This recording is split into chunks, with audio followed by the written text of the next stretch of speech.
Hello दोस्तों, मैं लवलेश श्रीवास फिर से आपका एक बार सीजी मैथोलॉजी में स्वागत करता हूं। दोस्तों, आज हम देखने वाले हैं एडीआई के जो मैथ्स वाला पार्ट है उसका संपूर्ण सोल्यूशन देखेंगे बहुत शानदार तरीके से, है ना। जो हमारा कंटिन्यू जो कोर्स चल रहा था उस कोर्स से लगभग बहुत सारे सवाल आपको इस एग्जाम में देखने को मिला है। क्लियर दोस्तों? तो चलते हैं अपने सवाल की ओर।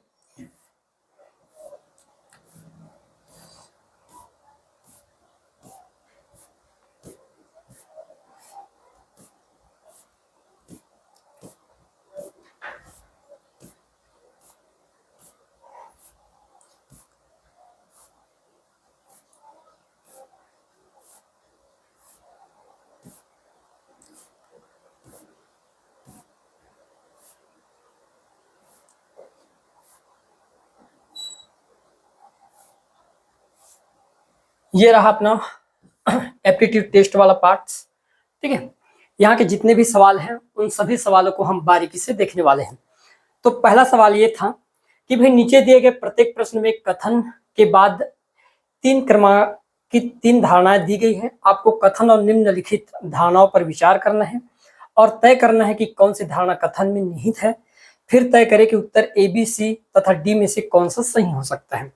अब हमारे पास पहला कथन ये था कि कंपनी ने अनिश्चित वित्तीय स्थिति से निपटने के लिए अपने सभी उत्पादों की कीमत बढ़ाने का फैसला किया है ना भाई। जब देश में ऐसी स्थिति बन जाती है ना, वित्तीय स्थिति आ जाती है, संकट की स्थिति, तब हम निपटने के लिए कुछ फैसले लिए जाते हैं और उसी का से संबंधित ये सवाल है। तो हमारे पास तीन धारणाएं कंपनी इस निर्णय से पहले के पूरे घाटे को खत्म करने में सक्षम हो सकती है। मान लो बढ़ा देता है उत्पादों की कीमत, तो हमारा पहला धारणा है कि कंपनी इस निर्णय से पहले के पूरे जो घाटे हुए को खत्म करने में सक्षम हो सकती है। दूसरा है खरीदार बढ़ोतरी के बाद भी उसके उत्पाद खरीदना जारी रख सकता है। बिल्कुल ऐसा पॉसिबल हो सकता है, ठीक है। तीसरा है कंपनी के पास कुछ और महीनों तक उत्पाद जारी रखने के लिए पर्याप्त संसाधन है। यहाँ पर कहीं पर संसाधन का जिक्र नहीं किया गया, तो मेरे हिसाब से ऑप्शन नंबर जो तीसरा जो धारणा है ये हमारा क्या होगा, गलत होगा। इससे कोई लेना देना नहीं है। तो हम ये देखेंगे पहला धारणा कि भाई वाकई में कि पूरे घाटे को खत्म करने में सक्षम हो सकती है। मान लो उत्पादों की कीमत हम बढ़ा देते हैं तो उत्पादों की कीमत बढ़ने से जो वित्तीय घाटा हुआ है उसमें सुधार तो होगा ही। तो पहला धारणा ठीक है। खरीदार बढ़ोतरी के बाद भी उसके उत्पाद खरीदना जारी रख सकता है। बिल्कुल पॉसिबल है भाई, जारी रख सकता है। तो यहाँ पर हम देखेंगे कि कथन पहला और दूसरा हमारा क्या है, बिल्कुल सटीक है ना। तो करेक्ट आंसर क्या हो जाएगा यहाँ पर मेरे प्यारे दोस्तों? तो आप कहोगे ऑप्शन नंबर जो हमारे पास सी होगा, ये क्या होगा, करेक्ट आंसर होगा, ठीक है। ऑप्शन नंबर जो सी होगा ये हमारा क्या हो जाएगा, करेक्ट आंसर हो जाएगा। क्लियर है? बढ़ते हैं नेक्स्ट सवाल की ओर। देखिएगा अगला सवाल, मनगढ़ंत रूप में सामने आने वाली अखबारों के लाखों की संख्या में वृद्धि इस तर्क को मजबूत करती है कि प्रकाशक सच्चाई छापने की तुलना में प्रसार बढ़ाने में अधिक रुचि रखते हैं। यहां तक कि छोटे प्रकाशनों में भी ऐसी स्पष्ट धोखाधड़ी की जांच करने के लिए कर्मचारी होते हैं।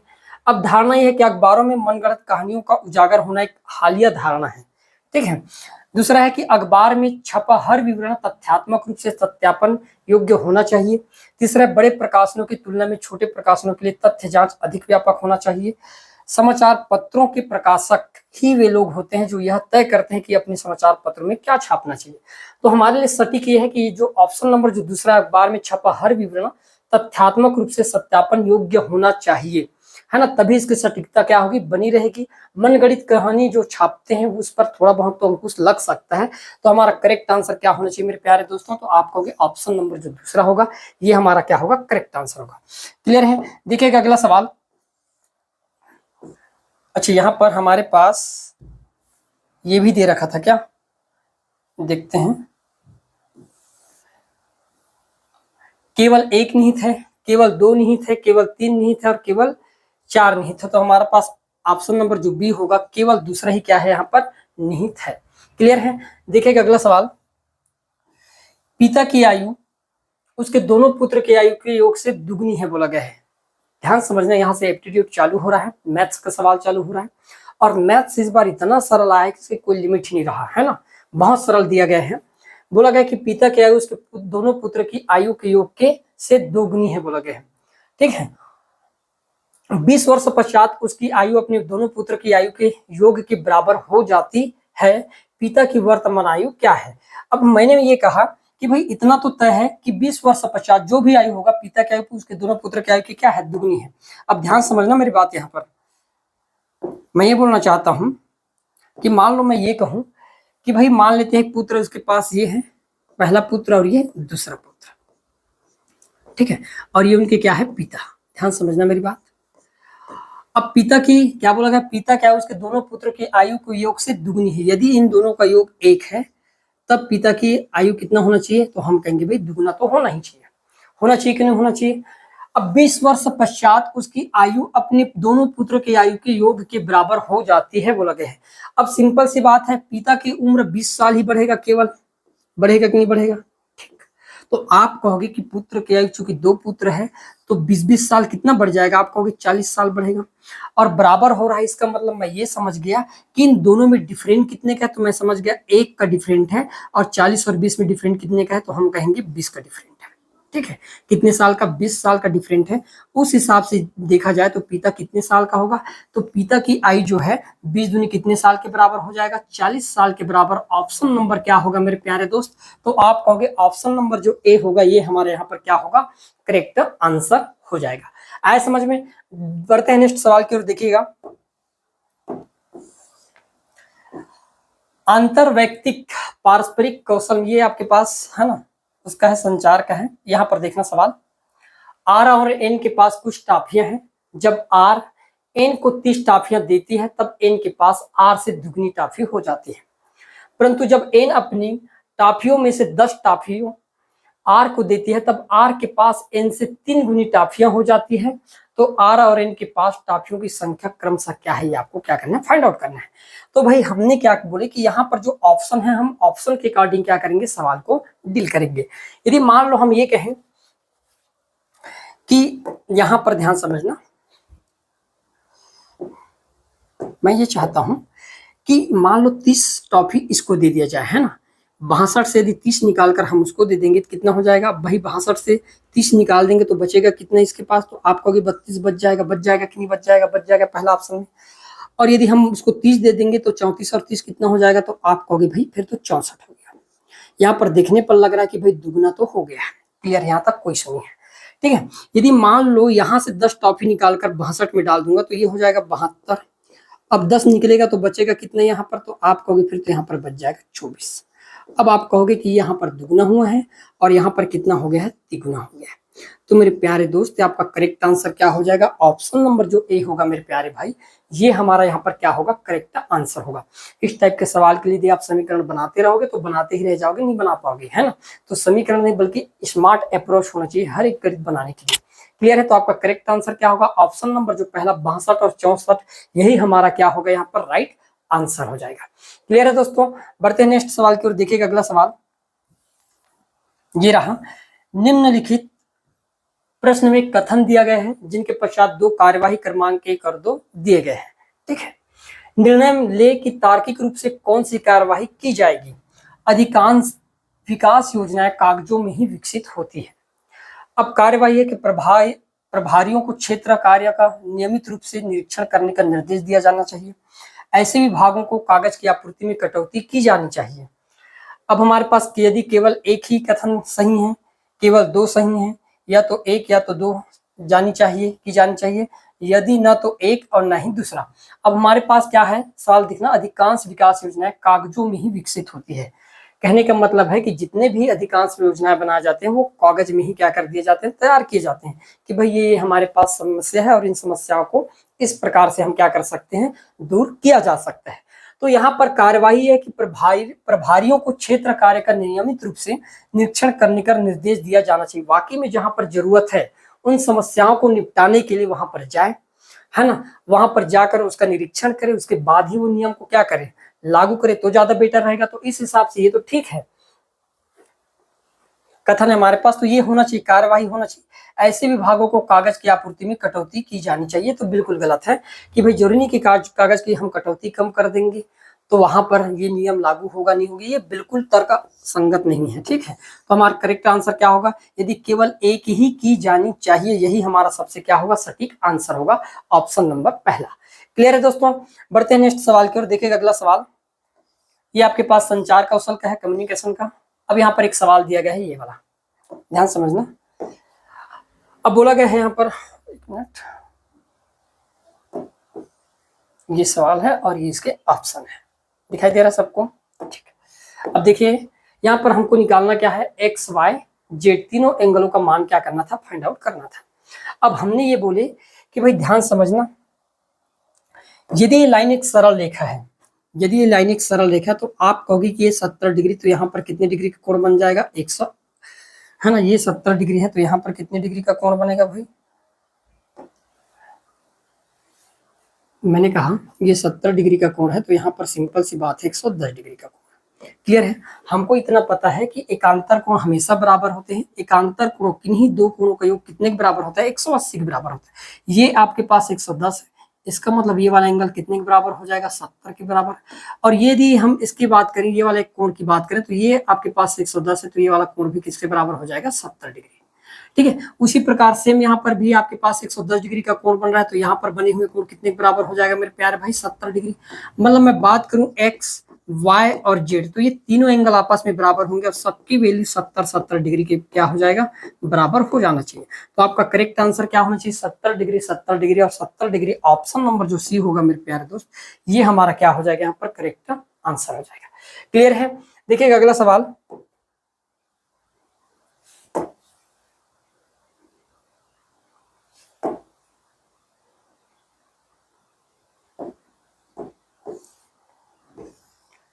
चार विभिन्न घंटियां प्रत्येक 30 मिनट, 1 घंटा, 1.5 घंटा और 1 घंटा 45 मिनट पर क्रमशः बजती है। ठीक है, यदि सभी घंटियां दोपहर 12 बजे एक साथ बजना प्रारंभ करते तो इसके पश्चात वह समय जब सभी एक साथ बजेंगी वो समय आपको क्या करना है, फाइंड आउट करके बताना है। अब ध्यान समझना इस सवाल को कैसे डील करेंगे।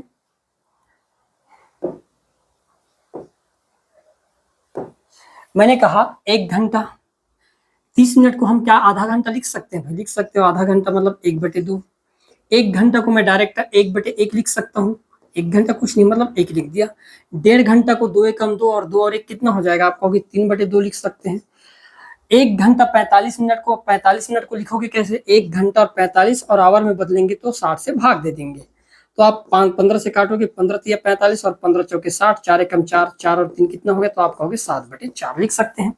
तो चलो मैंने लिख दिया 7/4। अब आपको पता होगा कि जो भिन्न होता है तो भिन्न कैल्शियम कैसे निकाला जाता है भाई, ऊपर कैल्शियम और नीचे का एचसीएफ निकालते हैं। तो ऊपर का जब एलसीएम निकालेंगे तो 7 3 कितना हो जाएगा, 21, और नीचे का जब एचसीएफ निकालेंगे 2 2 और 4 तो कितना आएगा, आप कहोगे 2। अब मैं चाहता हूं कि 2 कट ही जाए, ये 2 ही ना रहे, तो मैं क्या चाहता हूं कि 2 का यहाँ पर क्या कर दिया जाए, गुणा कर देंगे तो कितना आ जाएगा आपके पास, हम कहेंगे टोटल 21 आवर। कितने बाद, 21 आवर बाद ये फिर से क्या होगा, अपने आप को रिपीट करेंगे। क्लियर है? एक साथ बजेंगे कुल मिलाकर।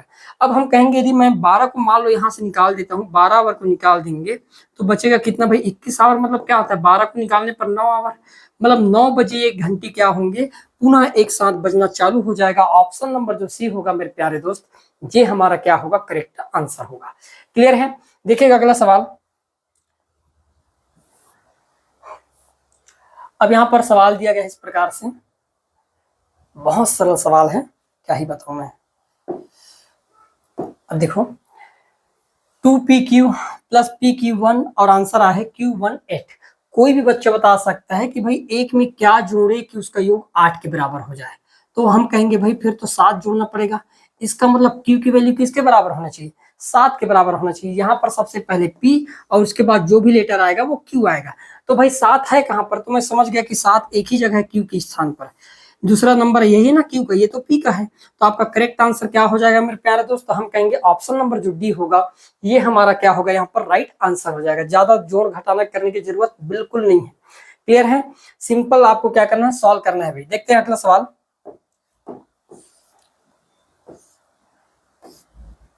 ये यहाँ पर आपके रीजनिंग का सवाल है, बहुत सिंपल है। EJOT को लिखा गया है, क्या गया है, VQLG लिखा गया है। उसी प्रकार BGLQ को हम किस प्रकार से लिखेंगे। अब मेरे प्यारे दोस्तों ध्यान समझना, मैं चाहता हूं कि जो T है आपके पास, E हो गया, J हो गया, O हो गया और T, इसके अक्षरों की बात करें तो ये 5वां नंबर का है, J 10वां नंबर का होता है, O आपके पास 15 नंबर का है और T होता है आपके पास 20 नंबर का। ठीक है। अब इसको लिखा क्या है, VQLJ है ना, VQL और फिर G लिख दिया गया है। तो आप देख पाओगे V होता है 22 नंबर का अक्षर, Q होता है 17 नंबर, L होता है 12 नंबर और G होता है 7 नंबर। मेरे प्यारे दोस्तों ध्यान समझने, यहाँ पर एक चीज तो हम समझ गए कि भाई 5 और 22 को जोड़ने पर कितना होता है, तो आप कहोगे 27। उसी प्रकार 10 और 17 को जोड़ने पर 27, उसी प्रकार 15 और 12 को जोड़ने पर 27 और 20 और 7 को जोड़ने पर क्या हो रहा है, 27 हो रहा है। तो हम समझ गए कि यहाँ पर B की वैल्यू क्या होगा, तो B दूसरे नंबर का अक्षर, G 7वां नंबर का अक्षर, L 12वां नंबर का अक्षर होता है और आपके पास Q 17 नंबर का अक्षर। अब बताओ 17 में क्या जोड़ोगे कि वो क्या बन जाएगा, 27 बन जाएगा। तो फिर मैं कहूंगा 10 जोड़ना पड़ेगा। कितना जोड़ना पड़ेगा, 10, तब तो होगा भाई 17 और 10 कितना हो जाएगा आपके पास।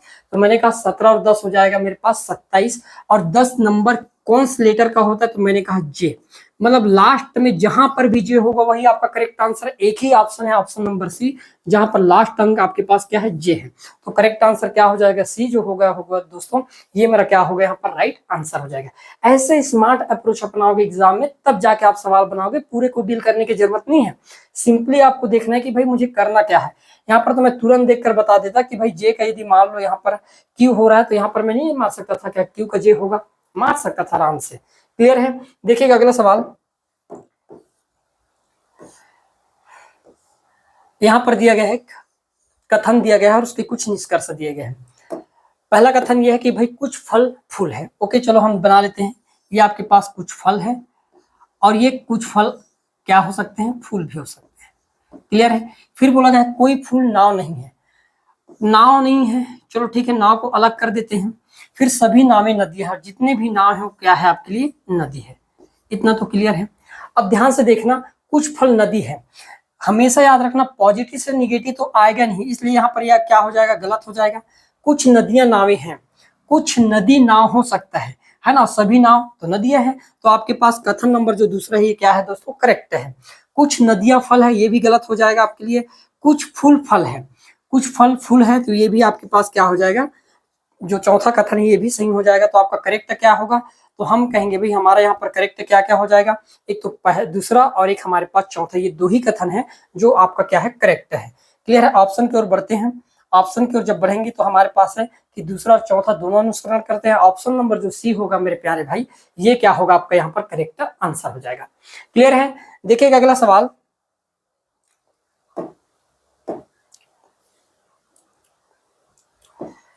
बोला गया निम्न आकृति में कौन सा क्षेत्र उन भारतीय नेताओं को निरूपित करता है जो गायक नहीं है, बोला गया है। कौन कौन के बोला गया है, तो भारतीय नेता जो गायक नहीं है बताना है, मतलब भारतीय भी होना चाहिए, ठीक है, और वो नेता भी होना चाहिए और गायक नहीं होना चाहिए, उनको आपको क्या करना है, बताना है भाई। ठीक है, जो गायक नहीं है, भारतीय नेताओं को निरूपित करता है जो गायक नहीं है। तो हम कहेंगे कि भाई यहाँ पर कौन सा है जो भारतीय नेताओं दोनों को निरूपित करता है, तो यहाँ पर देखो ये केवल दो ही ऐसा डाटा है जो भारतीय भी है और नेता भी है लेकिन गायक नहीं है। 5 को मत मार देना, 5 में क्या होगा, नेता नहीं आएगा, भारतीय नहीं होगा, केवल नेता हो जाएगा। तो करेक्ट आंसर क्या होगा मेरे प्यारे भाई, यहाँ पर ऑप्शन नंबर जो ए होगा ये हमारा क्या होगा, यहाँ पर राइट आंसर हो जाएगा। क्लियर है। देखिएगा अगला सवाल, निम्नलिखित में से भिन्न युग्म को क्या करना है, आपको चुनना है। अब भिन्न युग्म को चुनना है तो हम क्या करेंगे, यहाँ पर ध्यान समझना। यदि मैं ए की बात करूं, ए होता है पहला नंबर का लेटर, के होता है 11वां नंबर का लेटर, ठीक है।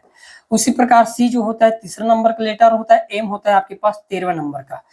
ई की बात करें, ई 5वां नंबर का लेटर है और पी 16वें नंबर का लेटर है। डी जो होता है आपके पास चौथा नंबर का लेटर है और एन होता है आपके पास 14 नंबर का। एक चीज बताओ, यदि इन दोनों को घटा दिया जाए तो कितना आ जाएगा, घटाने पर तो आप कहोगे 10 तो आ जाएगा। इन दोनों को आपस में घटा दिया जाए तो 10 आ जाएगा। इन दोनों को आपस में घटाने पर 11 आ जाएगा और इन दोनों को आपस में घटाने पर फिर से 10 आ जाएगा। तो विषम क्या है, जो 11 है वो विषम है। तो आपका करेक्ट आंसर क्या होगा, ऑप्शन नंबर जो सी होगा ईपी, ये हमारा क्या हो जाएगा भाई, करेक्ट आंसर हो जाएगा। क्लियर है। देखते हैं अगला सवाल। अब ये तो एकदम बच्चा वाला सवाल था, है ना भाई। हमको सबको पता है कि चतुर्भुज के चारों कोणों का योग किसके बराबर होता है, 180 के बराबर, 360 के बराबर होता है। ये तो 90-90 हो गया, मतलब इन दोनों का सम किसके बराबर होना चाहिए, 270 के बराबर होना चाहिए। और हमको पता है कि ये मान लो किस प्रकार का चतुर्भुज लग रहा है आपको, है ना। भाई एक समानांतर चतुर्भुज है जिसके आमने सामने के कोण हमेशा क्या होते हैं, बराबर। ये 135 डिग्री है तो यहाँ पर बने हुए कोण भी किसके बराबर हो जाएगा, 135 डिग्री के बराबर हो जाएगा। तो आपका करेक्ट आंसर क्या होगा भाई, ऑप्शन नंबर जो ए होगा मेरे प्यारे भाई, ये हमारा क्या होगा, राइट आंसर हो जाएगा। क्लियर है। देखिएगा अगला सवाल,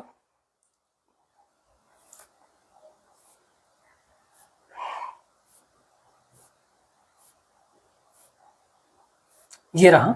अभी तो एकदम बच्चा वाला सवाल दे दिया है ना भाई, ध्यान समझना। हमको सबको पता है कि पूरा सरल रेखा कितने डिग्री का होता है, 180 डिग्री का होता है। ऑलरेडी 55 हो गया तो बचेगा कितना, तो आप कहोगे फिर तो 125 डिग्री का कोण इस साइड बन जाएगा, और यही पूछा है। तो करेक्ट आंसर क्या हो जाएगा, ऑप्शन नंबर जो बी होगा ये हमारा क्या होगा, राइट आंसर हो जाएगा। ठीक, देखते हैं भाई अगला सवाल। अब ये सवाल थोड़ा ठीक है। एक व्यक्ति और उसके पुत्र की वर्तमान आयु का योग 45 वर्ष है। ठीक है, 5 वर्ष पूर्व दोनों की आयु का गुणनफल उस व्यक्ति की आयु का 4 गुना है। सबसे इंपॉर्टेंट पॉइंट, मैं सभी पॉइंटों को काट दूंगा, मेरे लिए कोई जरूरत की चीज नहीं है, ये सब बेकार है। फिर सिर्फ इंपॉर्टेंट है 4 गुना। अब मेरे प्यारे दोस्त, 4 गुना तभी पॉसिबल है कि हम 5 घटाएंगे और 4 आ जाए। तो मुझे पता है कि 15 में 5 घटाने पर 4 तो नहीं आएगा, क्या आ जाएगा, नहीं आएगा, 10 आ रहा है। 13 में यदि 5 घटा दूं तो कितना मिल जाएगा, आप कहोगे 9 मिल जाएगा, 4 तो नहीं आया। 11 में 5 घटाने पर 6 आ जाएगा, 4 तो नहीं आया। 9 में 5 घटा दिया जाए मान लो तो कितना आ जाएगा, 4 आ जाएगा। तो मेरे प्यारे भाई 4 गुना ही तो करवाना था। तो करेक्ट आंसर क्या हो जाएगा आपका, तो हम कहेंगे भाई ऑप्शन नंबर जो डी होगा ये आपका सबसे सटीक और बेहतरीन अंदाज में सोल्यूशन होगा। ऐसे सवाल आपको क्या करना है, डील करना है। आप बनाकर देख लेना 4 गुना होता है कि नहीं होता है। सिंपल थ्योरी है भाई, 4 आना चाहिए, 5 होता तो 5 आना चाहिए था, 6 गुना होता तो 6 आना चाहिए था। क्लियर है। तो आपका करेक्ट आंसर क्या हो जाएगा, यहाँ पर ऑप्शन नंबर जो डी होगा ये हमारा क्या होगा, राइट आंसर हो जाएगा। देखिएगा अगला सवाल, दिए गए नंबरों के क्रम के अनुसार निम्नांकित है ना, कौन सा नंबर दिए गए नंबरों के समान क्रम में है बोला गया है। अब देखो 5 का दुगुना कितने, यहाँ पर 2 का गुणा किया गया है, 1 कम किया गया है। 5 दूनी 10, 1 कम किया गया है 9, और यहाँ पर जो भी डाटा है उसका स्क्वायर किया गया है और 1 कम कर दिया गया है। तो कितना आ गया है, 80। ये हुआ ना भाई। 5 का गुणा 2 के साथ किया गया है, 5 दूनी 10 माइनस 1 करके कितना लिख दिया गया है, 9। फिर 9 का स्क्वायर किया गया है, कितना हो गया 81, और 81 में 1 कम करके क्या लिख दिया गया है, 80। तो सेम तरीका अपनाएंगे भाई। 5 दूनी 10, 10 में 1 कम करेंगे तो 11 होगा, तो गलत हो गया। 3 दूनी 6, 6 में 1 कम किया गया है 5, 5 का वर्ग 25, 1 कम किया गया है, कितना होगा 24। तो करेक्ट आंसर आपका क्या होगा, यहाँ पर ऑप्शन नंबर जो बी होगा ये हमारा क्या हो जाएगा, राइट आंसर हो जाएगा। ठीक है भाई, देखिएगा अगला सवाल। नीचे दिए गए चित्र में वर्गों की संख्या आपको क्या करना, फाइंड आउट करना। वर्ग स्क्वायर मतलब जिसकी लंबाई चौड़ाई सब बराबर होते हैं और साथ में प्रत्येक कोण 90 डिग्री का भी हो, तभी उसको हम वर्ग बोल सकते हैं।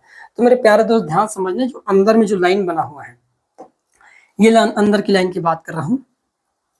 ठीक है, ये अंदर में लाइन बना है। तो हम क्या करेंगे कि ये 1 और ये 2, यही होता है ना भाई। 2 का वर्ग 4 और 1 का वर्ग 1, कितना हो जाएगा अंदर में 5। उसी प्रकार ये बड़ा वाला स्क्वायर बना है, इस प्रकार से बना होगा, जिसमें भी आपके वही होंगे इस प्रकार से। तो यहाँ पर भी हम 1 और 2, फिर कितना हो जाएगा आपके पास 5। उसी प्रकार एक बड़ा वाला है इस प्रकार से। ठीक है, यहाँ पर भी हम क्या करेंगे, ये ऐसा और ये ऐसा। तो 1 और 2 और करने पर कितना हो गया 5, ये तो 15 ऐसी हो गया, कितना हो गया 15। अब हमारे पास बचा नेक्स्ट कौन कौन से, तो आप कहोगे एक तो अंदर में ये वाला एक बनाएगा, ठीक है, और उसी प्रकार ये बड़ा वाला ये दूसरा बनाएगा। तो 2 ट्रायंगल 2 स्क्वायर और बन जाएगा। तो टोटल स्क्वायर की संख्या कितना हो जाएगा मेरे प्यारे भाई, आप कहोगे 17 होगा। ऑप्शन नंबर जो बी होगा ये हमारा क्या हो जाएगा, यहाँ पर राइट आंसर हो जाएगा। क्लियर है। देखिएगा अगला सवाल, AC के पिता है बोला गया है, ध्यान समझना। ए जो है सी के पिता है, ए पिता है ये, ठीक है, पिता को इस प्रकार से बना दिया हूं, किसका भाई, सी का। ठीक है, और डी बी का बेटा है। ठीक है, जो डी है वो बी का बेटा है। ई जो है ए का भाई है। ए का भाई कौन है, ई। ई जो है उसका भाई है, ये दोनों आपस में भाई है। ठीक है, भाई है। यदि सी डी की बहन है, सी जो है वो किसकी बहन है, डी की बहन है। अब जो सी है ये डी की बहन है, मतलब इसका भाई डी होगा। क्लियर है। और डी जो है वो बी का बेटा है, मतलब ये कहीं ना कहीं लड़की होगी बी। लेडीज होगी, इसका मतलब ये पत्नी, और इसको हम बोल सकते हैं पति, और ये उसका भाई। ठीक है भाई। तो बी का ई के साथ किस प्रकार संबंध है, तो बी का ई से संबंध बोला गया है। बी ई से किस प्रकार से संबंध है, तो सिंपल सी बात है, पति तो होगा नहीं, ये भाभी हो सकता है, तेवर दिया गया है बेटी, तो बी के लिए बोला गया ना। तो बी जो है ई से किस प्रकार संबंधित है, ई से, ई से कैसे संबंधित होगा भाई, तो हम कहेंगे भाभी संबंधित है। तो ऑप्शन नंबर यहाँ पर डी क्या हो जाएगा मेरे प्यारे भाई, करेक्ट आंसर हो जाएगा, क्योंकि ई की भाभी कौन है, बी, क्योंकि उसका भाई है ये। क्लियर है, यही आपका करेक्ट आंसर होगा। तो आपका राइट आंसर क्या होगा, ऑप्शन नंबर जो डी होगा ये हमारा क्या होगा, राइट आंसर हो जाएगा। देखिएगा अगला सवाल। अब यहाँ पर मैदान में एक स्तंभ ऊर्ध्वाधर सीधा खड़ा हुआ है। ठीक है, फिर बोला गया है इस स्तंभ के पाद से 15 मीटर दूर स्थित एक बिंदु पर स्तंभ के सर्वोच्च ऊंचाई का उन्नयन कोण 60 डिग्री, तो स्तंभ की ऊंचाई क्या होगी। मेरे प्यारे दोस्तों, आप एक चीज समझना, ये मेरे पास एक स्तंभ है, ठीक है भाई, और स्तंभ से पाद की जो दूरी है कितने की है, 15 मीटर की दे रखा है। यहाँ पर बना हुआ कोण कितने डिग्री का है, 60 डिग्री का है। अब आप 10 60 डिग्री की वैल्यू कितना होता है, तो आप कहोगे भाई 10 60 डिग्री की वैल्यू हो जाता है मेरे प्यारे भाई √3, कुछ नहीं, मतलब नीचे में एक हो जाएगा। मतलब ये लंब है और ये आधार है, लंब कितना होना चाहिए, √3 होना चाहिए, और आधार कितना होना चाहिए, 1 होना चाहिए, और एक का मान कितना दे रखा है, 15 मीटर। जब एक का मान 15 मीटर है तो √3 का मान कितना होगा, तो आप कहोगे √15 √3 हो जाएगा, और यही मेरा क्या होगा, करेक्ट आंसर ऑप्शन नंबर जो सी होगा मेरे प्यारे भाई, ये आपका क्या होगा, राइट आंसर हो जाएगा। क्लियर है भाई, आए समझ में। देखिएगा अगला सवाल। अब बोला गया है कि ए बी एवं सी बहनें हैं। चलो ठीक है, ए बी और सी ये तीनों की तीनों आपस में क्या है, बहनें हैं। क्लियर है, बहन है। डी ई का भाई है। चलो ठीक है, जो डी है वो ई का भाई है, और ई बी की बेटी है।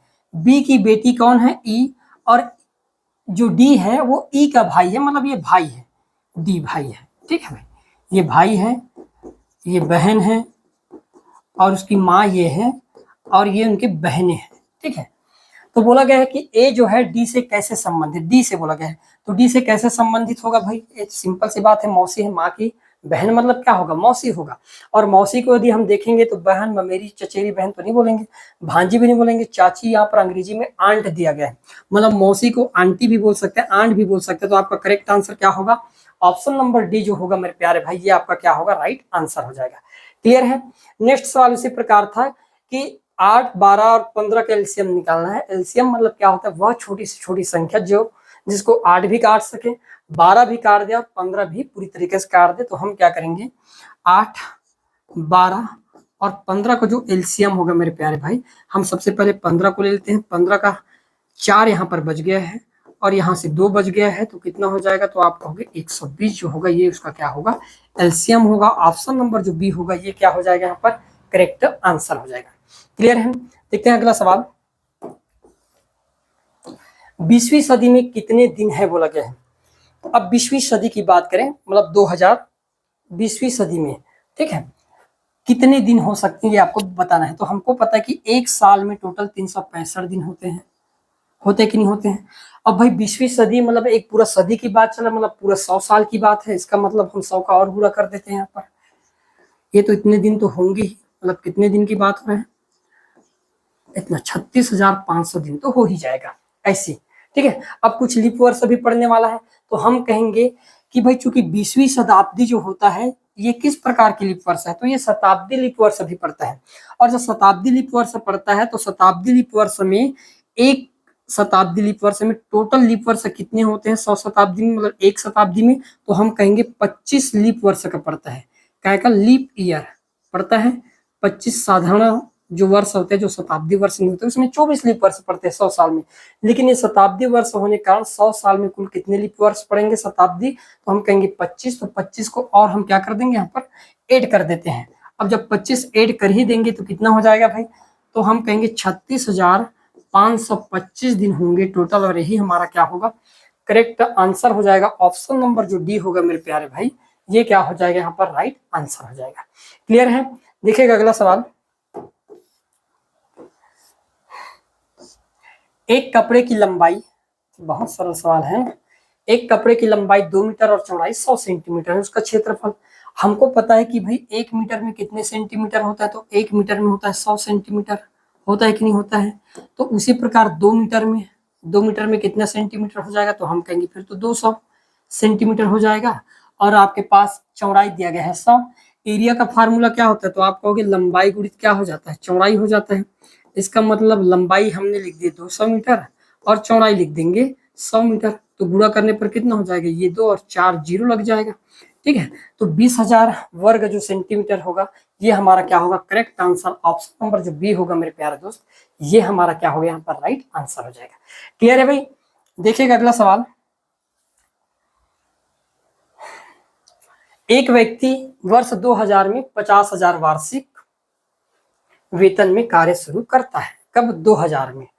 उसे 2000 की वार्षिक वेतन वृद्धि प्राप्त होती है। किस वर्ष में उसकी आय 70,000 रुपए पहुंच जाएगी, बोला गया है। कब, ठीक है, मतलब 2000 जैसे लगा तब वो कब कितना कमाता था, तो आप कहोगे 50,000 तो कमाता ही था। तो हम कहेंगे भाई 50,000 से उसकी सैलरी 70,000 होने के लिए टोटल कितना रुपए की इंक्रीज होना चाहिए, तो आप कहोगे फिर तो 20,000 बढ़ना चाहिए, बढ़ना चाहिए कि नहीं बढ़ना चाहिए, बढ़ना चाहिए। हर साल कितनी की वृद्धि होता है, 2000 की, तो हम 2000 से भाग दे दिए। ठीक है भाई, भाग देने पर आप देख पाओगे कितना साल लग जाएगा, ऐसे में 10 साल लगेगा। मतलब 10 साल के बाद जो 11वें साल लगेगा उसमें उसकी वेतन जो होगा वो कितने का हो जाएगा, तो हम कहेंगे 70,000 मिलना चालू हो जाएगा। 10वें साल जैसे कंप्लीट होगा तब तो उसको टोटल 70,000 मिलेगा। तो 70,000 मिलना कब स्टार्ट होगा, 11वें साल में। क्लियर है, तो आपका करेक्ट आंसर क्या होगा, ऑप्शन नंबर जो सी होगा मेरे प्यारे भाई, ये हमारा क्या होगा, करेक्ट आंसर हो जाएगा। क्लियर है। देखिएगा अगला सवाल। अब बोला गया है कि 3 व्यक्ति ए बी सी एक कतार में खड़े हैं। ए एवं बी के बीच 5 व्यक्ति है तथा बी और सी के बीच 8 व्यक्ति हैं। यदि सी के आगे 3 व्यक्ति और ए के पीछे 21 व्यक्ति है, तो कतार में कम से कम व्यक्तियों की संख्या क्या होगी। जब भी मिनिमम की बात हो, जब भी मिनिमम व्यक्तियों की बात हो, तो कुछ तो वहां पर बात होगा, है ना। ऐसे तो नहीं होगा कि हम सवाल को कुछ भी बना रहे हैं।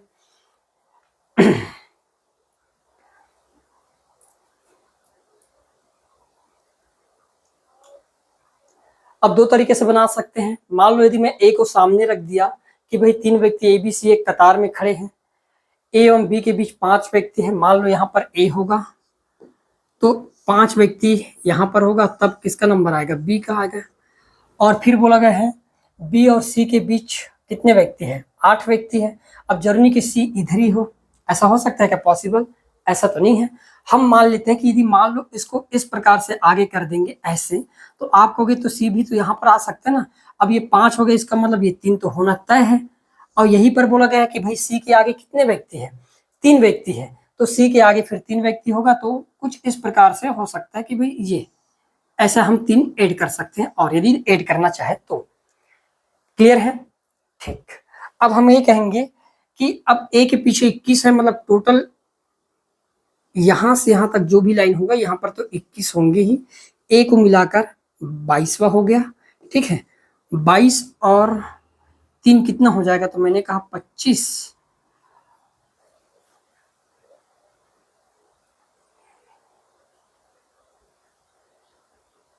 और 25 और 3 28, ऐसा हो करेंगे तब। और मान लो ऐसा ना बनाए तो मिनिमम बोला गया ना, और जब मिनिमम बोला जाए तो आपको मिनिमम से मिनिमम डेटा रखना है, इस चीज को भी ध्यान में रखना है। 22 3 25, 25 और 1 26, 3 29 हो जा रहा है, क्योंकि आगे है, तो ये क्रम तो होगा नहीं। दूसरा क्रम की यदि हम बात करें तो मान लो मैं ये कहूँ कि ए यहाँ पर है, ठीक है, उसके बाद 5 स्थान पर बी पड़ता है, बी और सी के बीच मान लो सी यहाँ पर रहेगा, 8 के बाद सी, और उसके बाद केवल 3 व्यक्ति है, बोला गया है ना, केवल 3 व्यक्ति, तो ये 3 व्यक्ति यहाँ पर हो जाएंगे। टोटल 21 भी नहीं हो रहा है, ठीक है ना। तो हम क्या करेंगे, ये 3 8 11 11 और 5 कितना हो गया आपके पास, 16 16 और 3 कितना हो गया, 19 19 और 21 और पीछे में है, तो ये उस हिसाब से भी 40 होना चाहिए। ऐसा भी नहीं हो रहा है यहाँ पर, लग रहा है ना भाई। 8 5 13 और 1 13 और 3 16, 16 और 3 कितना हो जाएगा आपके लिए, 16 और 3 तो वही होगा आपके पास। तो हम ये क्रम नहीं अपनाएंगे, फिर ऐसा क्रम कुछ भी अपनाएंगे नहीं, हम कुछ और करते हैं, स्टार्ट कहीं और से कर लेते हैं, चलेगा। बी से स्टार्ट करते हैं। बी और ए के बीच में कितने व्यक्ति रख देते हैं? 5 व्यक्ति रख देते हैं ये। तो हमने लिख दिया यहाँ पर सी को, ए को, ठीक है। उसके बाद 8 व्यक्ति रखना है, तो 8 व्यक्ति हम ऐसे रख सकते हैं, इधर ही रख सकते हैं क्या, 8 व्यक्ति और सी। उसके बाद 3 व्यक्ति इधर, नहीं तो भी गड़बड़ हो जाएगा। तो हम एक ही चीज करेंगे, मिनिमम तो जमाना ही है।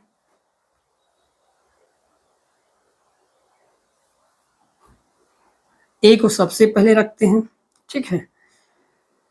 उसके बाद बी को रख देते हैं 5 स्थान पर बी, 8 स्थान पर इसको रख देते हैं सी को।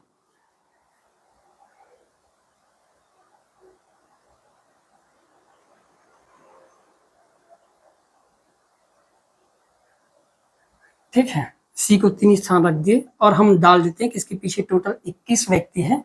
तो 21 व्यक्ति को भी हम लास्ट में शामिल करने की कोशिश करेंगे, बीच में नहीं, ठीक है। पीछे में 21 है, मतलब टोटल 21 तो हम मान ही लेते हैं ऐसे। यदि 21 है तो आप देख पाओगे कि यदि 21 इसी में शामिल कर दिया और सी को लास्ट में कर दूंगा तो आप कहोगे फिर 21 और ये सी हो जाएगा आपके पास 22, है ना। इसको भी काउंट करना है, तो 21 लास्ट में ए की स्थिति को 1 दे देते हैं, सी की स्थिति को 1 देते हैं, उसके आगे 3 है तो 3 भी ऐड कर देते हैं। तो आप कहोगे कि 22, यहाँ पर 1 भी देना है, 22 और 4 कितना हो जाएगा 26। मतलब मिनिमम व्यक्तियों की जो संख्या होनी चाहिए मेरे प्यारे दोस्तों, यहाँ पर क्या होगा, डी जो होगा ये हमारा क्या होगा, करेक्ट आंसर होना चाहिए। क्लियर है। देखिएगा अगला सवाल इस प्रकार से बनाना है, थोड़ा सा घुमा दिया था। अंग्रेजी वर्णमाला के कितने अक्षर बड़े अक्षर दर्पण में देखने पर समान दिखाई देते हैं? अब आपको मिरर में इमेज देखना है, तो कौन कौन से ऐसे अक्षर हैं जो इमेज में भी चेंज नहीं होता, ज्यों का त्यों बना रहता है? तो मैं कहूंगा सबसे पहले होता है ए की जो स्थिति होती है, चाहे इमेज में देखो चाहे कुछ भी देखो, ए ज्यों का त्यों रहता ही है, ठीक है। बी चेंज हो जाता है, सी भी चेंज होता है, डी भी चेंज होता है, ई एफ जी एच कभी भी चेंज नहीं होता। आई की बात करें, एच आई चेंज नहीं होता, जे होता है, के होता है, एल एम नहीं होता, एन भी हो जाता है, ओ नहीं होता, पी भी हो जाता है, क्यू आर एस टी नहीं होता, उसी प्रकार यू नहीं होता, उसी प्रकार वी नहीं होता, उसी प्रकार डब्ल्यू की स्थिति भी चेंज नहीं होता, उसी प्रकार एक्स की। 1 2 3 4 5 6 7 8 9 और 10 टोटल कितने ऐसे अल्फाबेट हैं जो मिरर में भी उनकी इमेज चेंज नहीं होगा? तो हम कहेंगे भाई 10 जो है ये आपका करेक्ट आंसर हो जाएगा। क्लियर दोस्तों। देखिएगा अगला सवाल। अब ये तो बहुत सरल लग रहा है सवाल देखने पर ही। एम का मान होता है 13 और के का मान होता है 11। देखो ये 13 का वर्ग है और ये 11 का वर्ग होता है।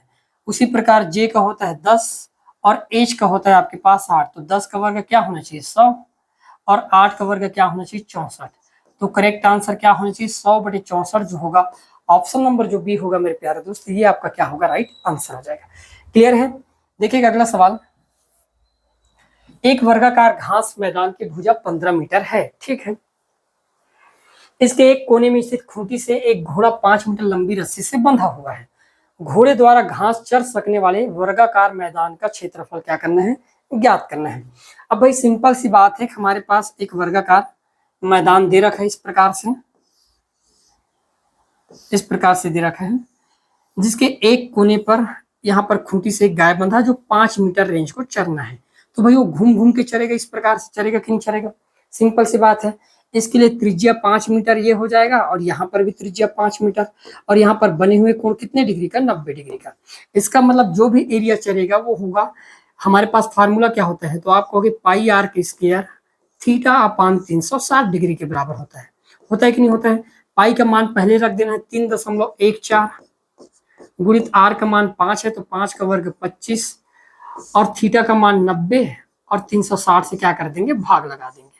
तो 4 बार में कट जाएगा भाई, मतलब 25 से यदि गुणा कर दिया जाए तो आप देख पाओगे 3.14 गुणा 25 डिवाइड बाई कितना कर देंगे हम 4, ठीक है। अब 25 से पढ़ेंगे तो 25 चौके 100 की 0, हाथ का ये आपके पास 10 आ गया क्या, 25 कम 25 और 10 कितना होता है 35 की 5, हाथ का ही 3 अब 25 या 75 3 कितना होता है 78, 2 अंक के बाद दशमलव लगा दिए, 4 से काटेंगे तो 19 चौके कितना होता है आपके पास 76 होता है, लगभग 19, क्योंकि 20 तो जाएगा नहीं है ना, एक ही ऑप्शन है 19 का। ऑप्शन नंबर जो बी होगा मेरे प्यारे भाई, ये आपका क्या होगा करेक्ट आंसर हो जाएगा। आया समझ में? देखिएगा अगला सवाल, बहुत सिंपल सवाल पूछा गया है। अब बोला गया है माध्यिका। माध्यिका का मतलब क्या होता है भाई, जो भी आपके पास परिणाम दिए गए हैं, प्रेक्षण दिए गए हैं, उनको आरोही क्रम में लिखना है, और आरोही क्रम में लिखने के बाद जो भी बीच में आएगा वही आपका क्या होगा माध्यिका होगा। तो हम क्या करेंगे, सबसे यहाँ पर छोटा कौन सा है तो 3 है, 3 के बाद 4 पड़ता है, क्या है यहाँ पर 4 नहीं दिया है, उसके बाद क्या दिया गया है 5, तो 5 को लिख देंगे। 5 से बड़ा 6 दिख रहा है, 6 से बड़ा 7 भी दिख रहा है, 7 से बड़ा 8 भी दिख रहा है, 8 से बड़ा 9 दिख रहा है, 9 से बड़ा 10 भी दिख रहा है, 10 से बड़ा 11, 11 से बड़ा 12, 12 से बड़ा यहाँ पर 13 भी है, और 13 से बड़ा 14 भी है। क्लियर है? अब बीच में कौन सा अंक होगा तो हम काउंट कर लेते हैं, 1 2 3 4 5 6 7 8 9 10 और 11, मतलब शुरू से 5 अंक को अलग कर देते हैं और लास्ट से ये 5 अंक को अलग कर देते हैं। तो बीच में कौन सा अंक आया मेरे प्यारे दोस्त, आप कहोगे भाई 9, तो इसका माध्यिका क्या होगा, तो हम कहेंगे ऑप्शन नंबर जो सी होगा ये हमारा क्या होगा करेक्ट आंसर होगा। क्लियर है? देखिएगा अगला सवाल, बोला गया है अगर ए जो है बी की बहन है,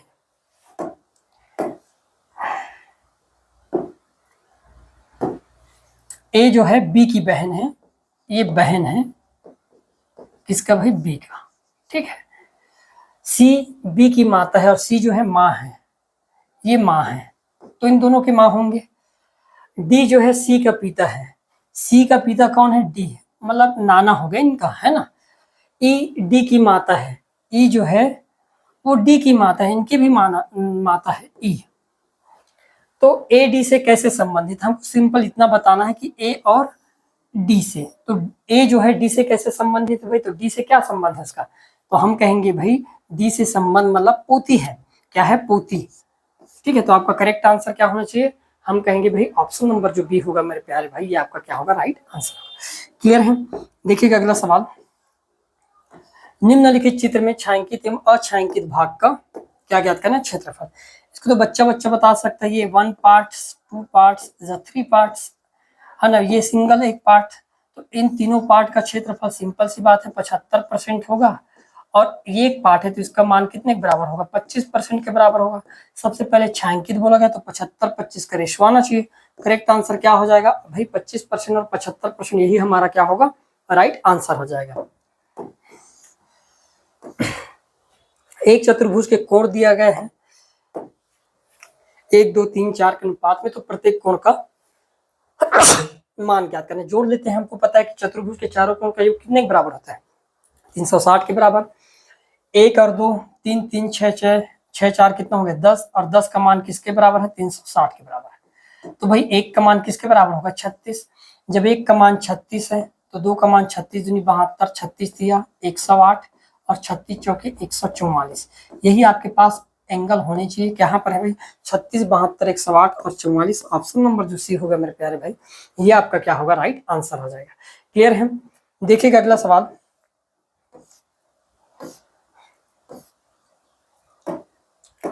एक हवाई अड्डे से एक विमान 1000 किलोमीटर प्रति घंटे के वेग से उत्तर दिशा की ओर उड़ान भरता है। ठीक उसी समय दूसरे विमान उसी हवाई अड्डे से पश्चिम दिशा की ओर 1200 किलोमीटर प्रति घंटे के वेग से उड़ता है। 1.5 घंटे के पश्चात उन दोनों विमानों की मध्य की दूरी आपको क्या करना है फाइंड आउट करना है। अब ध्यान समझना, मैं चाहता हूं कि उत्तर की ओर मतलब ऊपर की ओर जाएगा इस प्रकार से, कितने की स्पीड से 1000 की स्पीड से, और उसी प्रकार पश्चिम मतलब इस दिशा में है और ये 1200 की स्पीड से जाना चाहेगा।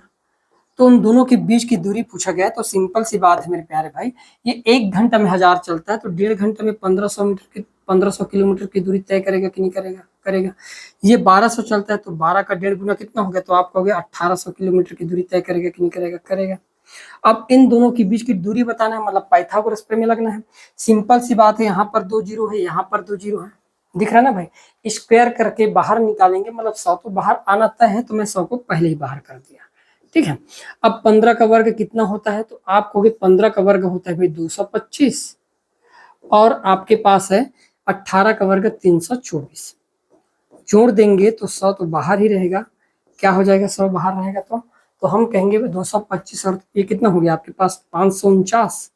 और 549 की यदि हम बात करें तो 549 को ऐसे नहीं तोड़ सकते हम कि भाई 9 गुणित 61 करके कर सकते ना, बराबर क्या होता है 549 होता है। मतलब ये 9 का फिर बाहर निकालेंगे तो 3 बाहर निकल जाएगा, तो 100 का गुणा 3 के साथ कर देंगे तो अंडर रूट कितना बच जाएगा आपके पास 61। मतलब 300 अंडर रूट जो 61 होगा ये हमारा क्या होगा यहाँ पर करेक्ट आंसर हो जाएगा। क्लियर है। देखिएगा अगला आंसर, अगला सवाल, दी गई आकृति में अंतिम आकृति को चुनकर बताना है कि कौन सा अंतिम आकृति हो सकता है। ठीक है, इस प्रकार से दिया गया है। अब ध्यान से देखना, सबसे पहले सिंपल था, है ना, उसके बाद यह है और इसकी स्थिति को चेंज करके नीचे लिख दिया है। फिर ऊपर में है तो नीचे में भी हम क्या करेंगे, ऐसे 2 डॉट क्या कर देंगे, बना देंगे। कहाँ पर है, ऑप्शन नंबर सी अकेला पहला ऑप्शन में। बहुत सरल पेपर आया है ना, कोई एक्सपेक्ट नहीं किया होगा कि ऐसा भी सवाल पूछेंगे यहाँ एग्जाम में। ठीक है, अब हमारे पास कथन दिया गया है और उसके हिसाब से आपको आंसर बताना है। क्या जंगली जानवरों को पकड़ने पर पूर्ण प्रतिबंध लगाया जाना चाहिए। जो भी जंगल के जानवर हैं उनके पकड़ने पर क्या पूर्ण प्रतिबंध लगना चाहिए कि नहीं। हाँ, शिकारी बहुत पैसा कमा रहे हैं, भाई पैसा कमाने नहीं कमाने से इसका कोई लेना देना नहीं है कि भाई पैसा ज्यादा कमा रहे हैं इसलिए हमको प्रतिबंधित करना चाहिए। ये आपके पास जो तर्क है एकदम परफेक्ट तर्क तो नहीं है। ठीक है, नहीं, शिकार और फंसाने पर प्रतिबंध प्रभावी नहीं है। नहीं, शिकार और फंसाने पर प्रतिबंध प्रभावी नहीं है, ये भी आपके पास निगेटिव ही गलत है। तो हम कहेंगे ना तो पहला और ना ही दूसरा, दोनों तर्क यहाँ पर आपके पास सही नहीं है। तो करेक्ट आंसर क्या होगा, इफ नाइदर आर्गुमेंट वन और नॉट टू स्ट्रॉन्ग, दोनों आपके पास यहाँ पर क्या है, परफेक्ट नहीं है। तो correct answer option number D क्या होगा, राइट होगा। क्लियर है। देखिएगा अगला, आपको एक केंद्र शासित प्रदेश जो कि एक बड़ा महानगरीय शहर भी है के उपराज्यपाल के पद पर पदोन्नत किया गया है। निम्नलिखित विकल्पों में से आप किसे सर्वोच्च प्राथमिकता देते हैं। कानून व्यवस्था और महिला सुरक्षा को, कि शहरी नियोजन को, पारिस्थितिकी और जैव विविधता को, या प्रदूषण नियंत्रण को। सिंपल सी बात है भाई, कहीं के भी जो राज्यपाल बने हो, सर्वोच्च अधिकारी हो मान लो, तो कानून और व्यवस्था और महिला सुरक्षा दोनों तो बहुत इंपॉर्टेंट है ना भाई। तो आपका करेक्ट आंसर क्या होना चाहिए, ऑप्शन नंबर पहला राइट आंसर है। ठीक है दोस्तों, देखिएगा अगला सवाल, एक टेलीविजन 9,000 रुपए में बेचने से दुकानदार को 10% की हानि। इसका मतलब ये 10% के लाभ पर लॉस पर बेचा है, मतलब 90% पर बेचा है। और 90% पर बेचा कितने में, तो मैंने कहा 9,000। तो बहुत आसान हो गया सवाल मेरा। अब 15% का लाभ कमाना है, मतलब 100 के सामान को 115 पर बेचना है। मेरे प्यारे दोस्तों, एक चीज समझ गए आप, समझे कि नहीं समझे, कि 90 को 90 लिख दिया गया और 2 जीरो हमने लगा दिए। तो हम भी होशियारों के होशियार है, 115 को 115 लिख देंगे और 2 जीरो लगा देंगे। काहे का कैलकुलेशन करेंगे बताओ, तो ऐसे सवाल के लिए कैलकुलेशन करने लगेंगे यार, बताओ। आपका करेक्ट आंसर क्या होगा, ऑप्शन नंबर जो डी होगा ये आपका क्या होगा, राइट आंसर। देखते बन रहा था, बच्चा बच्चा बना देगा हमारे यहाँ का। तो देखिएगा अगला सवाल, एक दवाई का कैप्सूल का आकार बेलनाकार है जिसके दोनों सिरों पर 2 अर्धगोले चिपके हुए हैं। पूरे कैप्सूल की लंबाई 14 mm है और कैप्सूल का व्यास 5 mm है। तो आपको क्षेत्रफल ज्ञात करना है। मतलब कैप्सूल इस प्रकार से होंगे भाई, मानते हो आप, कुछ कैप्सूल इस प्रकार से होगा, कैप्सूल ऐसे होगा यहाँ पर ये, और इसकी टोटल जो ऊंचाई है ये 14 दिया गया है। इसका व्यास दे रखा है 5 mm का। तो हमको इसका पूरा क्षेत्रफल ज्ञात करना है मेरे प्यारे भाई। यदि ऊपरी वाले पार्ट, ये वाले पार्ट, ये दोनों वाले पार्ट को मैं बाहर निकाल दूं, क्या करता हूं, बाहर निकाल दूंगा, तो आप कहोगे कि सिंपल एक बेलन बन गया प्लस एक गोला बन जाएगा। बनेगा कि नहीं बनेगा, ठीक है। अब मैंने क्या किया है, क्या क्या लिखा था, आ जाएगा ना ये। अब मैंने क्या कहा यहाँ पर कि भाई बेलन का वक्र पृष्ठ का क्षेत्रफल और बेलन गोले का संपूर्ण पृष्ठ, और फार्मूला क्या होता है भाई, तो आप कहोगे फिर तो 2πRh प्लस 4πr² के बराबर हो जाएगा, होगा कि नहीं। यहाँ से 2π को कॉमन निकाल लूंगा तो आप कहोगे फिर तो RH प्लस क्या बच जाएगा यहाँ पर 2r का स्क्वायर हो जाएगा, क्या यही बच जाएगा। ठीक है भाई, इतना ही बचेगा ना। अब हमने क्या किए, 2πr का मान कितना है, तो आप कहोगे 5/2 h का मान 14 प्लस 2 r का मान कितना हो गया 5/2 का वर्ग, इस प्रकार से। क्लियर, यही करेंगे। अब ध्यान समझना, यदि मैं 2 पाई को कॉमन निकाल दिया हूं तो आप कहोगे कि भाई 14 5 70, 70 दूनी 140, 4 कर देते हैं, बहुत आसान हो जाएगा। लिख सकता हूं प्लस ये हो गया 25 दूनी 50 और ये हो जाएगा 4, मतलब जोड़ने पर कितना हो जाएगा आप कहोगे तो भाई 190 हो गया क्या, 190/4 गुणा कर देते हैं कितने 2 पाई, पाई की वैल्यू रख देते हैं भाई 22/7, कटेगा नहीं ये, ठीक है। तो हम कहेंगे कि ये तो कट जाएगा ना, ये भी कट जाएगा आपके पास 5 बार में, 19 5 कितना होता है 95, 95 गुणित मैं कर देता हूँ कितना कर देंगे 22/7 की वैल्यू 3.14 रख देते हैं, मतलब 100 या 300 के अप्रोक्सीमेट आना चाहिए। अब अप्रोक्सीमेट आया है तो कितना आ जाएगा आपके पास, तो 95 दिया, इतना तो है कि आपके पास ऑप्शन नंबर पहला नहीं होगा, ऑप्शन नंबर दूसरा भी नहीं होगा, और जहां तक ऑप्शन नंबर तीसरा की बात है 9 या 27, 270 से भी ज्यादा हो जाएगा, ठीक है, 5 या 15 85 के आसपास, तो आपके पास ये भी नहीं होगा, तो करेक्ट आंसर क्या हो जाएगा, ऑप्शन नंबर जो डी होगा मेरे प्यारे भाई, ये आपका क्या होगा यहाँ पर राइट आंसर हो जाएगा। क्लियर है भाई, ऐसे आपको क्या करना है, सवाल को बनाना है। देखिएगा अगला सवाल, अब यहाँ पर चेक करना था, यदि L M P M Q क्रमशः गुणा भाग प्लस माइनस से निरूपित है तो निम्न में से कौन सा कथन आपका क्या है सत्य है। अब P को बोला गया है क्या है यहाँ पर P, भाई P तो माइनस नहीं, P को बोला गया है तीसरा नंबर में प्लस, सब में एक्सपेरिमेंट करना पड़ेगा क्या। सबसे पहले हम Z देखते हैं, Z और P है यहाँ पर एक साथ, क्या है ये Z और P एक साथ क्यों आएगा, ठीक है, पहला ऑप्शन बिल्कुल गलत है, काट देने से। Z और P आ गए ना यहाँ पर, Z और P कुछ और होना चाहिए था, यहाँ पर काट देते हैं। दूसरा देखते हैं M का मतलब क्या होता है, M का मतलब गुणा है, ठीक है। उसके बाद Q का मतलब क्या होता है, तो Q का मतलब घटाना है यहाँ पर। उसके बाद L का मतलब क्या होता है, तो L का मतलब भाग है, ठीक है भाई। उसके बाद हम देखेंगे L का मतलब भाग है, और क्या है फिर आपके पास P है, और P का मतलब होता है प्लस है। इतना तो हम कह सकते हैं, यदि सबसे पहले भाग होगा तो 13 कम 13 और 13 दूनी 26 कट जाएगा, नीचे में 13 दिया है तो ये होने के चांसेस बिल्कुल नहीं है। आगे बढ़ते हैं, M का मतलब गुणा, L का मतलब भाग, ठीक है, और Q का मतलब होता है आपके पास क्या है माइनस, और L का मतलब होता है आपके पास भाग, ये, ठीक है भाई। अब हम कहेंगे कि यदि भाग है तो आप कहोगे 17 कम 17, 17 दूनी 34, 11 तिया हो जाएगा 33, 33 माइनस 8 डिवाइड बाई 3, ठीक है भाई। तो हम क्या करेंगे 33 माइनस 8/3 कर सकते हैं क्या, ठीक है कर सकते हैं। अच्छा 11 दूनी 22 होगा, एक मिनट है ना, 11 दूनी 22 होगा क्योंकि 2 बार में कटे है ना, 11 दूनी 22 होगा,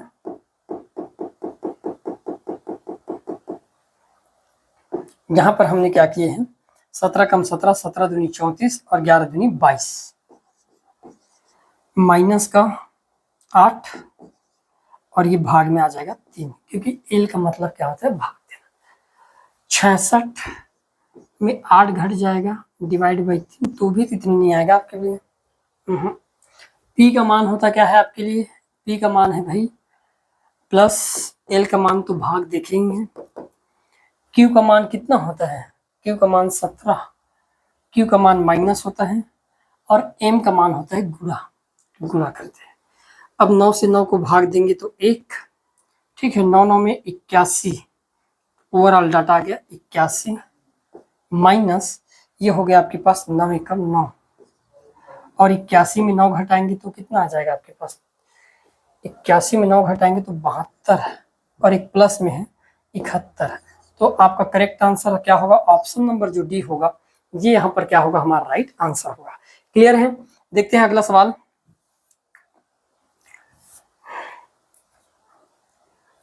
जी हाँ, मॉडल बनाने वाली मिट्टी से 24 सेंटीमीटर ऊंचाई और आधार की त्रिज्या 6 सेंटीमीटर के शंकु का निर्माण किया गया है।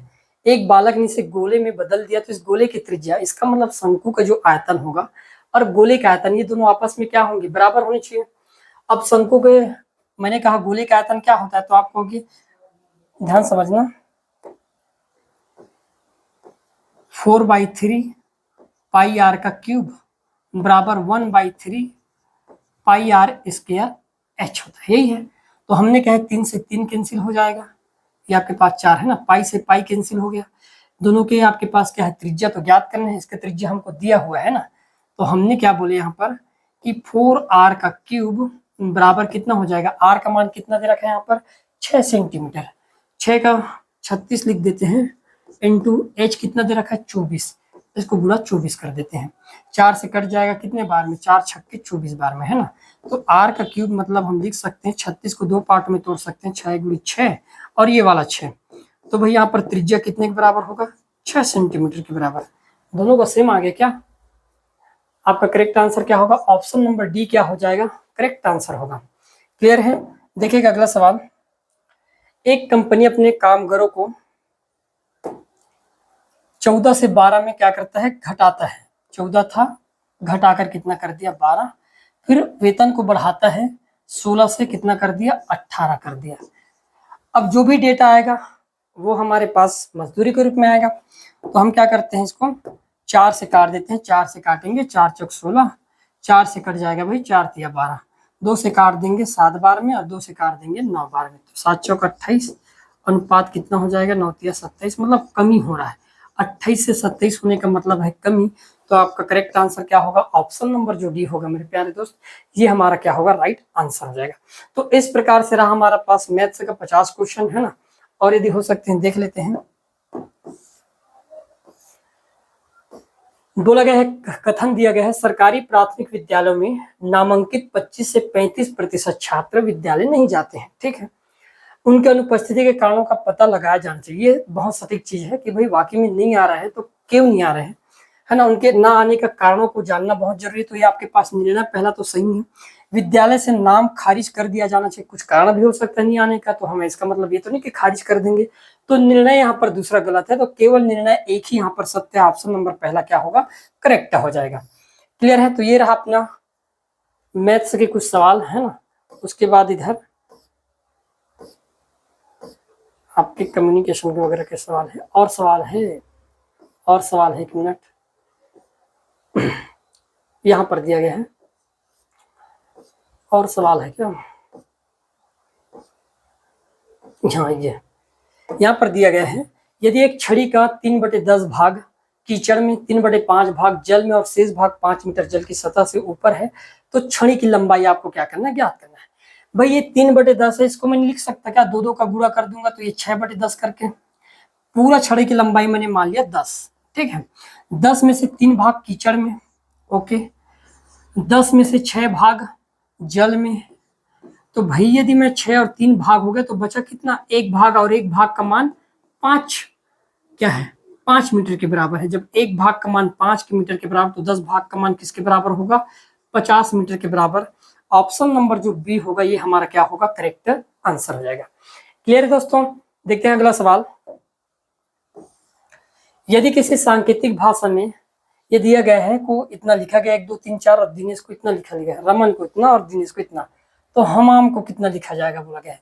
अब सिंपल से बात है, इन्हीं अक्षरों से अक्षर बना हुआ है, तो सबसे पहले देखेंगे एच, एच का नाम क्या दिया गया है, तो एच को दिया गया है यहाँ पर, ध्यान से देखना, एच का नाम है 9, एच की जगह हमने रख देंगे क्या 9। ए को कौन सा नाम दिया गया है, तो ए दूसरे नंबर में पड़ता है, 2 दिया गया है, चलो लिख देते हैं 2। एम कौन से नंबर पर है, तो एम तीसरे नंबर में है, और तीसरे नंबर में क्या है 3। उसी प्रकार ए फिर दूसरे नंबर पर और एम फिर तीसरे नंबर, तो 92 32 3 जो होगा आपका करेक्ट आंसर होगा, 92 32 3। ऑप्शन नंबर जो बी होगा दोस्तों ये हमारा क्या होगा, राइट आंसर हो जाएगा। क्लियर है। देखिएगा अगला सवाल,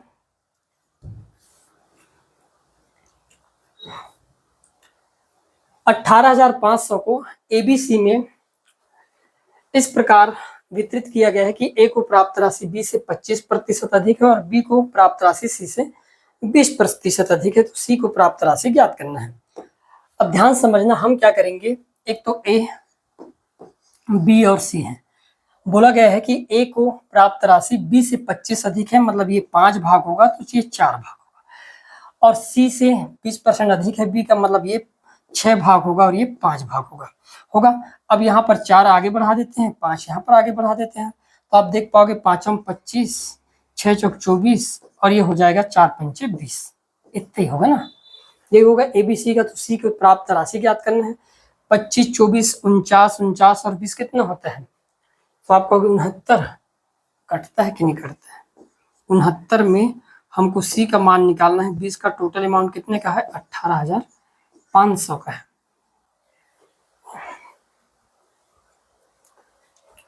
13 से कट जाएगा क्या,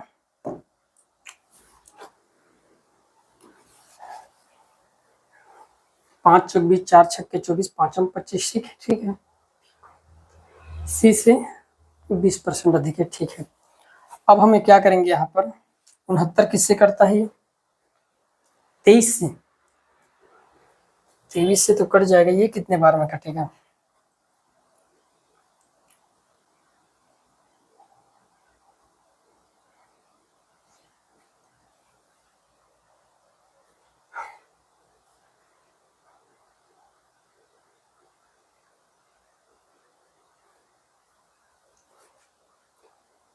ए को प्राप्त राशि बी से 25 ज्यादा है, 4 से 5, ठीक है।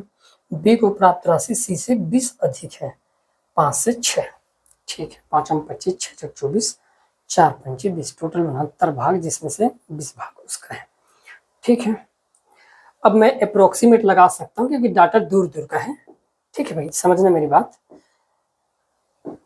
मैं अप्रोक्सीमेट लगा रहा हूँ, ज्यादा कचकच करने की जरूरत नहीं है हमको, ठीक है। हमको इतना पता है कि यदि मान लो मैं 60 मान लूं तो ये 3 बार में तो कट जाएगा भाई, इतना तो मानते हो कि यदि मैं 60 मान लूं, ठीक है, तो ये 3 बार में 180 तो हो ही जाएगा, और 3 दूनी 6 हो रहा है, मतलब जो भी आंसर आएगा वो 6000 के आसपास आएगा। तो हमारा करेक्ट आंसर क्या होगा, यहाँ पर एक ही ऑप्शन है, ऑप्शन नंबर जो बी होगा, ये हमारा क्या हो जाएगा दोस्तों, यहाँ पर राइट आंसर हो जाएगा। क्लियर है, देखिएगा अगला सवाल। जी हाँ, ठीक है।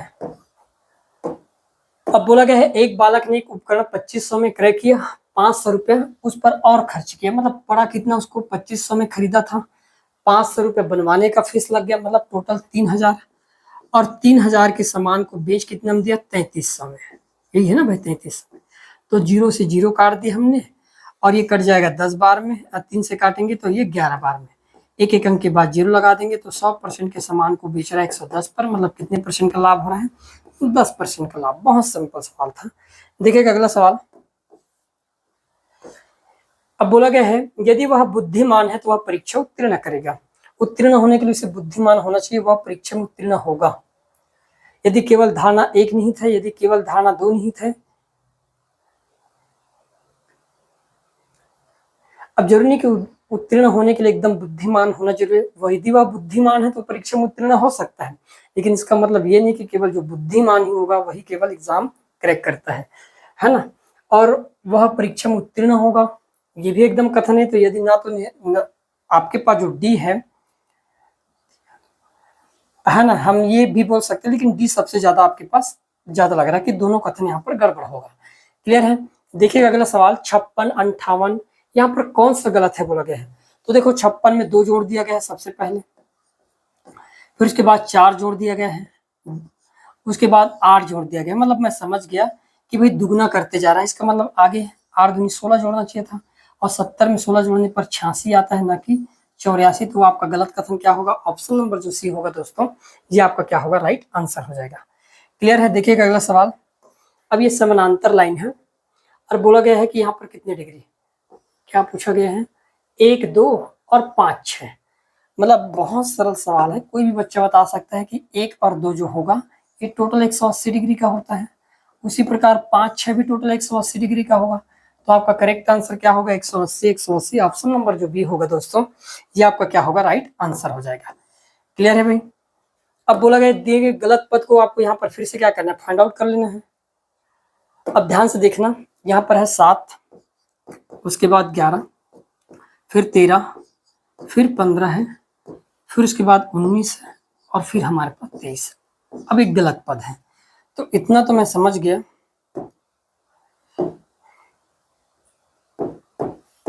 देखो यहाँ पर 7 में सबसे पहले 6 जोड़ दिया गया, कितना हो गया 13। 13 में फिर से 6 जोड़ दिया गया, कितना हो गया 19 हो गया ना भाई। मतलब मैं समझ गया कि मैं इस प्रकार से बढ़ सकता। 7 में 11 में 4 जोड़ दिया गया, कितना हो गया 15। 15 में 4 जोड़ दिया गया तो कितना होना चाहिए था, 15 में 4 जोड़ने पर 19 होना चाहिए था भाई। यहाँ पर क्या होना चाहिए था, 19 है, यहाँ पर 23। तो आपका करेक्ट आंसर क्या होगा, ऑप्शन नंबर जो डी होगा, ये यहाँ पर क्या होगा, गड़बड़ हो जाएगा। क्लियर है, यही तो लॉजिक है ना। देखिएगा अगला सवाल,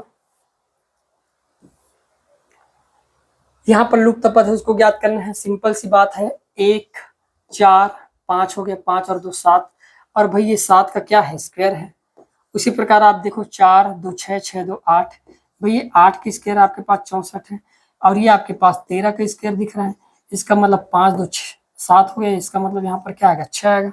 ऑप्शन नंबर जो डी होगा दोस्तों, ये क्या होगा, राइट आंसर हो जाएगा। ए बी से धनाढ्य है बोला गया है, ए बी से मतलब ए ज्यादा धनाढ्य है, सी जो है ए से धनाढ्य है, सी ए से भी है, डी जो है सी से धनाढ्य है, डी और डी से बढ़कर ई भी है, तो बीच में बोला गया, तो बीच में कौन पड़ रहा है, सी। करेक्ट आंसर क्या हो जाएगा यहाँ पर, डी जो होगा, ये करेक्ट, सी जो होगा करेक्ट आंसर होगा। कथन यह है कि बाजार में सब्जियों के दाम आसमान छू रहे हैं। अब आसमान छूने के कई कारण हो सकते हैं, उत्पादन कम हो रहा होगा वगैरह वगैरह। सब्जी एक दुर्लभ वस्तु बनती जा रही है। ऐसा नहीं है, कई सीजन ऐसा भी होता है कि जब सब्जी का कीमत बहुत कम हो जाता है, डाउन हो जाता है, तो दुर्लभ तो नहीं कह सकते। इसलिए कथन निष्कर्ष पहला गलत है। लोग सब्जियां नहीं खा सकते, क्यों नहीं खा सकते भाई, क्या महंगा होने से सब्जियां नहीं खाएंगे क्या, है ना। तो यहाँ पर दोनों कथन क्या है, अनुसरण नहीं कर रहा है। और इस प्रकार से आपका जो मैथ्स वाला जो पार्ट होता है, ये हमारा कंप्लीट होता है दोस्तों। धन्यवाद।